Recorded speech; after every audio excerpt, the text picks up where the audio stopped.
continuing moments of prayer in the power of mothers everywhere. Let's take the next 8 minutes in silence to represent the last 8 months of mothers' mourning of murdered children around the world. Let's focus on the children of Gaza. Let's focus on the mothers of Gaza. I invite now to mothers and those others that nurture to say a few words about why you are here. I am here as a nurturer of young children. It's been my career for about 25 years, and I do believe a better world is possible. We do not need to be under the threat of war. We do not need to be under the threat of bullying. There is a better way to problem solve. We can do this. We can learn a better way in the world to raise children who are caring, where we don't have to be under the threat of nuclear arms or any arms that hurt.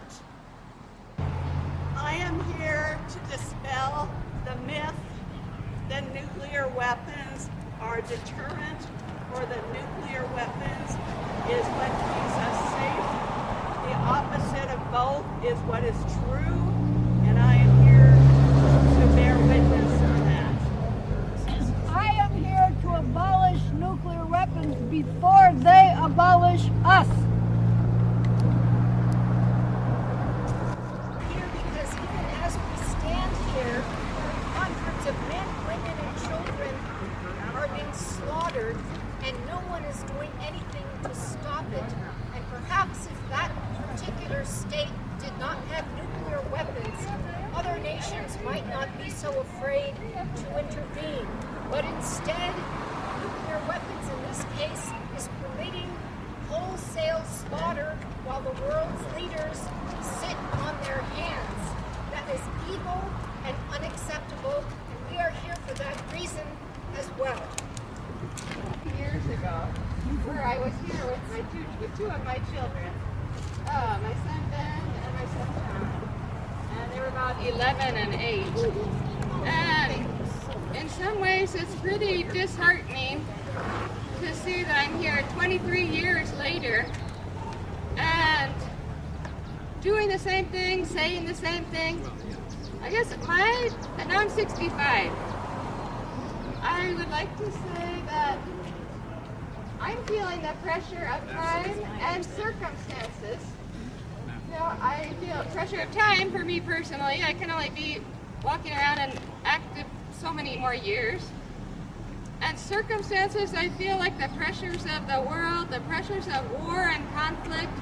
I feel like the pressures of declining resources, physical resources that are affecting our environment, financial resources that our company is wasting on law enforcement. And, well, we are. I mean, we are wasting too much money on war. We do not have enough money for education, for housing, for health care. We aren't in a position to welcome the stranger as we're obligated to do as Christian people.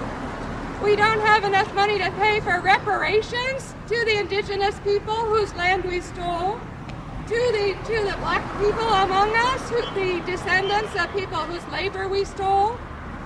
The money is there. The money is there for climate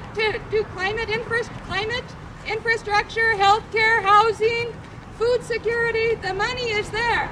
The money is going to improperly. Our society has made bad choices about how to spend our money.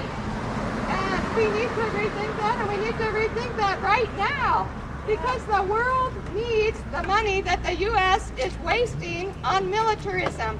The money now is going to weapons contractors who are wasting it, you know, and the money is needed. I work in Africa, and people there are starving. It's not just the people in Gaza that are starving and that are suffering from our bombs. We're wasting money on the bombs that are causing havoc over there. We're wasting their infrastructure. We're going to be wasting money to repair the infrastructure that we've destroyed with our own money. It's ridiculous. So that's my speech as a mother on Mother's Day 2024, and I hope I'm not going to be here too many more years making the same stupid speech. Woo! It was a great thing. Thank you. I don't like that our taxes and our money go to murdering our elderly, women, children. So many children are dying of starvation all over the planet right now. Weapons we are using are killing people, innocent people, and I'm not okay with that. And we need change. So the only thing I want for our people is change and to learn how to interact peaceably with each other instead of killing each other. I am now issuing you a public safety order to disperse or move from this area. You have 5 minutes to disperse or leave by moving back to the roadway shoulder. You have been given a lawful dispersal order to move towards the shoulder. You may now be subject to arrest for disorderly conduct, failure to disperse, or pedestrian in the roadway.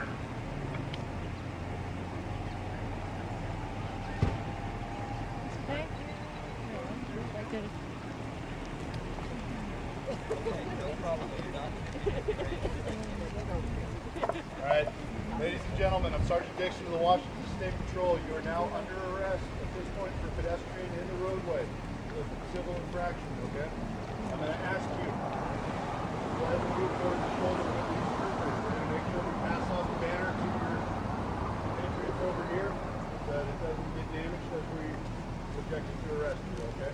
Each one of these troopers is going to escort you back over towards the shoulder. We'll pass that off and then we will move over to the shoulder for citation.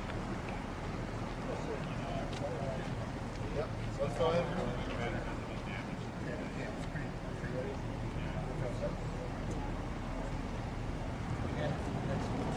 What do you do inside?